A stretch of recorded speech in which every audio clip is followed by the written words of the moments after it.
Hey, everybody. Welcome to the Leader Lab. This is Leadership Shorts. Quick thoughts on leadership to really up-level your leadership. Is that a thing? Do we up-level things? Sure we do. I don't know if that's the right We're going word. to 30x your is leadership. now. All right, now I hate myself. My name is Chad Wright. I am the founder of Forward Partners. We don't 30x anything in this business. I'm joined by the lovely and talented Emily Deal. Emily, what are we talking about today? Thank you. Yeah. I don't know what the heck that was at the beginning. What are we doing today? We actually have a question today. Okay, let's talk about it. So what do you do when you have a team member who isn't a good fit?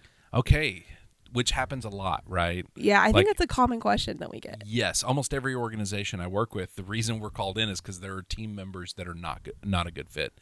I think step one is always evaluating why are they not a good fit.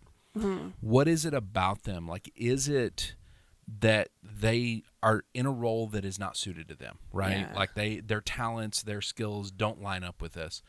Is it that they don't line up with our purpose and our values? Like if we have certain values and they're going over here and their values are totally different and go against what we say, like that's a reason that they're not a good fit, right? Yeah. So I think you first have to understand why they're not a good fit. And What's not the just, root of the problem? Yeah, otherwise we just drop them in a bucket that says this is the not a good fit bucket, but that's not actually helpful because really the only outcome there is we're just going to let them go. Right. And there's times they may need to be, right? If they're truly not a good fit and there's nothing we can do, we might have to do that. And that's beneficial for you and them, right? Yes. That's not just like kicking them out and saying good luck. It's really just saying like, I don't think this is where you're meant to thrive and this is not the place 100%. you're meant to be at. Like, and then they can find a better place for themselves. But I don't think we can honestly say that unless we've identified why they're not a good fit. Right, Like, we have I to agree. understand that. And then we also have to go, okay, now we see why they're not a good fit. Can we help them grow? Can we see the steps for them? Do we see steps to go, oh, I see why they're not a good fit, but if they could learn to do X, Y, and Z, I think that's the next step is what are those growth steps for them? And because leadership, so much of it is about growth, right? It's about learning how to help our people grow. It's not just checking boxes. It's are we actually growing as humans and getting better as a team? Right. And can we do that? Do we see those steps? Yeah. And then I think the last piece is capacity. Do I have the capacity to help this person grow? Because I could see the steps. I could see, okay, they're not a good fit. Here's why. Here's the things I think they need to do to grow into this. Can I do that? Yeah. Is this the place for them to do that? Can we do that to help them move forward? Do we have the time? Do we have the money? Do I as a leader have the capacity to invest in them? Yeah. Because that's the other thing we run into is part of how they got to this point is usually they didn't have a leader steadily investing in them. And so there's times as leaders we just look at it and go, man, I just don't. I would love to, and I see how this could go, but I don't have the capacity to do this. And it's easier to then go, here's why this won't work. Because if you go down that road and you don't have the capacity, then you're going to burn out. Now you're affecting a lot of people, and that starts to get tough. Right. And then that burnout just kind of rolls downhill. It really does. It starts to spread, right? Yeah. And I think this really happens quite often because we've got a bunch of tasks that need to be done. I'm going to hire a human that we think can do those tasks. We don't really look at the other factors. We don't look at, do they line up with our purpose? Do they believe in this? Or, I mean, are they even suited necessarily?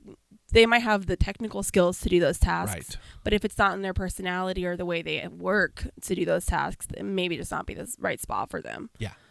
And that's okay. You know, it's funny how one of the things I talk about with leaders a lot is this idea of every time we hire somebody, for some reason in our head, we're like, they're going to be here forever. Now I don't have to ever worry about that job again because we got them, right? But we really have to hold that with an open hand and go, man, the person I'm hiring is here for a season. And whenever that season's over, that's okay. That is a natural progression. It's okay to let that in. Whether they leave, they find a new job, they actually grow in their skill set, and now they're able to get a different job. This is a growth spot for them, and that when they've learned what they can move on. Or if they can keep growing with you, then it works. But sometimes it's just not always meant to be. It's not, and that's okay. And it's funny if you create an organization where your goal is growth. Your goal is I'm going to help people grow into their next season. Mm-hmm. You start to attract better people because you become known as a place, a developer, a place that really helps people grow.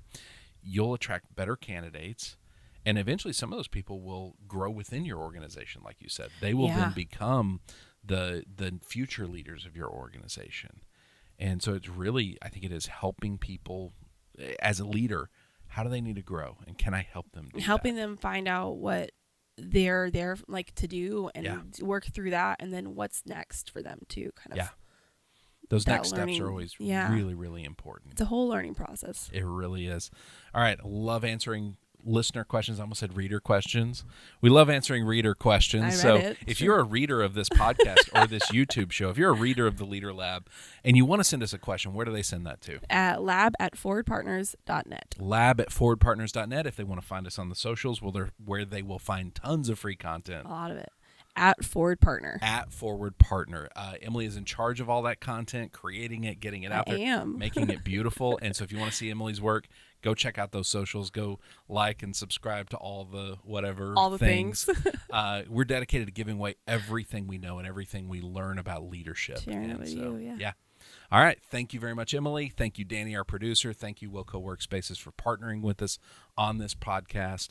We are so excited to have you join us for the Leader Lab. We will see you next episode for Leadership Shorts. Keep moving forward.